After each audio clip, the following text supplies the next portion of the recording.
This is the story of a small, seemingly innocuous town, nestled deep within the woods, where a sinister game of riddles played out.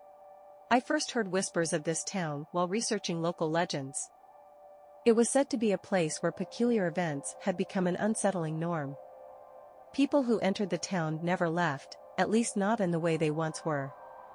They returned with their minds altered, obsessed with solving an enigmatic riddle that echoed through the town's cobbled streets. One crisp autumn morning, I decided to venture to this peculiar place, drawn by the enigmatic allure that surrounded it.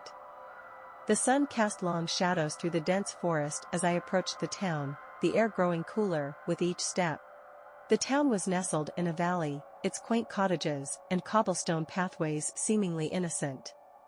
I inquired with a local shopkeeper, an elderly woman whose eyes held a hint of fear, about the town's infamous riddles. She spoke softly, as if afraid of her own words. The riddles, they start innocently enough, whispered among friends and neighbors. But as you solve one, another emerges, more cryptic and unsettling than the last. It's as if the town itself has a mind, a malevolent one, that demands answers. The woman's words sent a chill down my spine, and I couldn't help but wonder about the mysterious power that had gripped the town. I ventured deeper into the town, drawn toward a gathering in the central square. A group of townsfolk had gathered around an elderly man, who stood on a makeshift platform, his voice quivering with anticipation. He posed a riddle that sent a hushed murmur through the crowd, like a wave of fear. "I'm born in the morning, but I die at night. What am I?" The question seemed innocent enough, but the answer eluded me.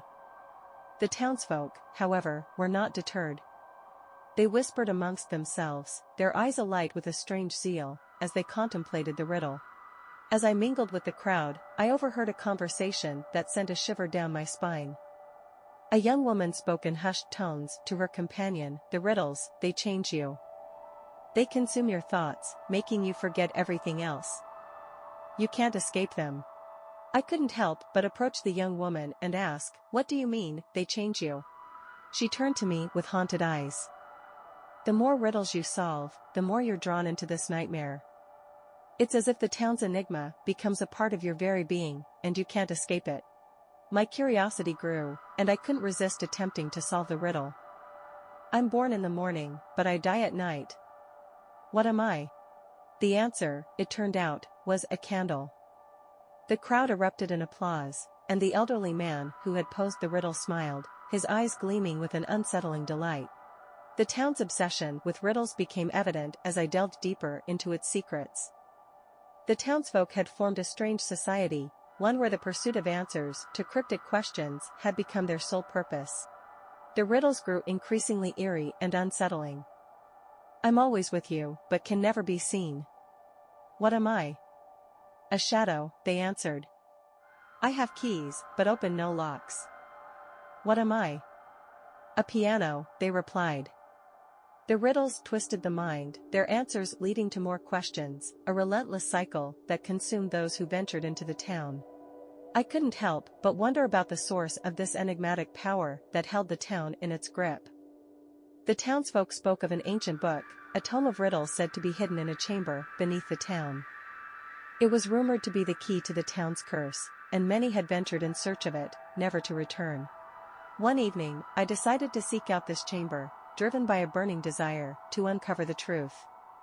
As I descended into the dimly lit underground passage, I felt a weight pressing down on me, a sense of foreboding that grew with each step.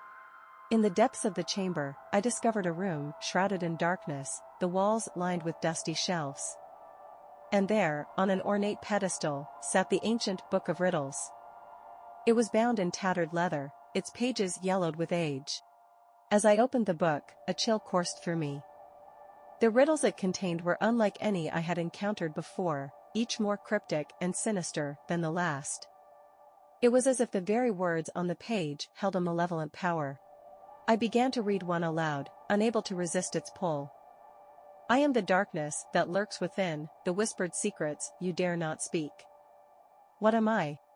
The room seemed to come alive, the shadows dancing in a macabre waltz. The answer escaped my lips, fear.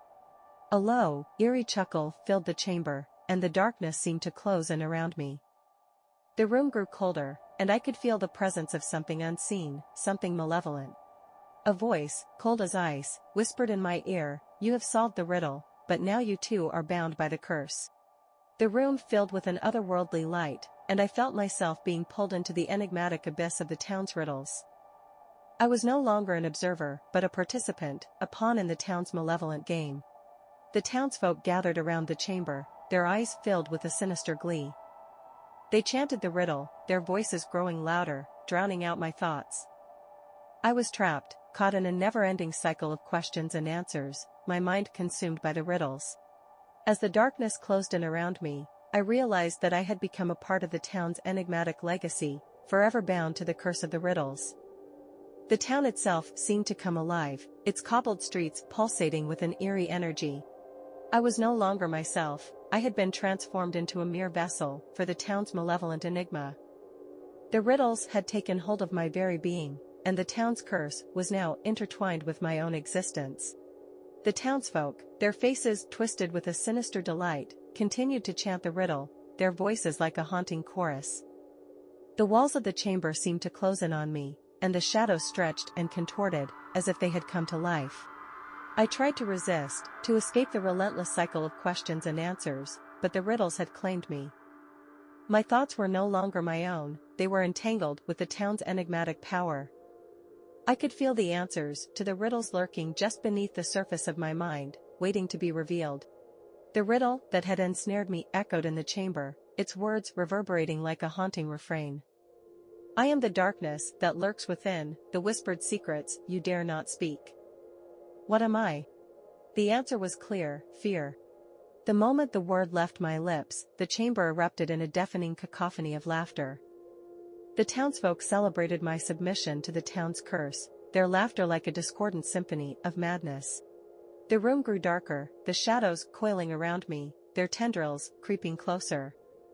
I could feel the presence of something unseen, something malevolent, drawing near. A voice, cold and taunting, whispered in my ear, "You are one with the riddles now, a part of the town's enigma. You can never leave."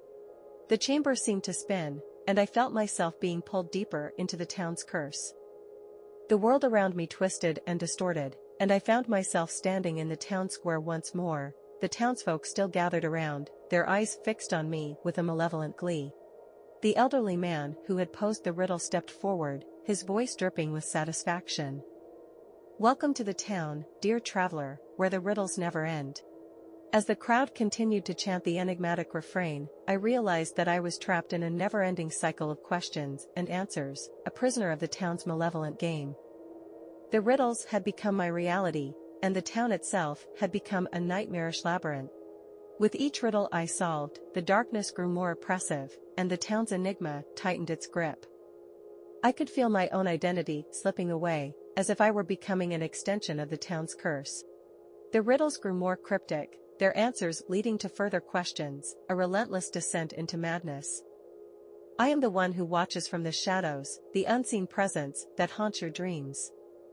What am I? "A nightmare," I replied, my voice hollow.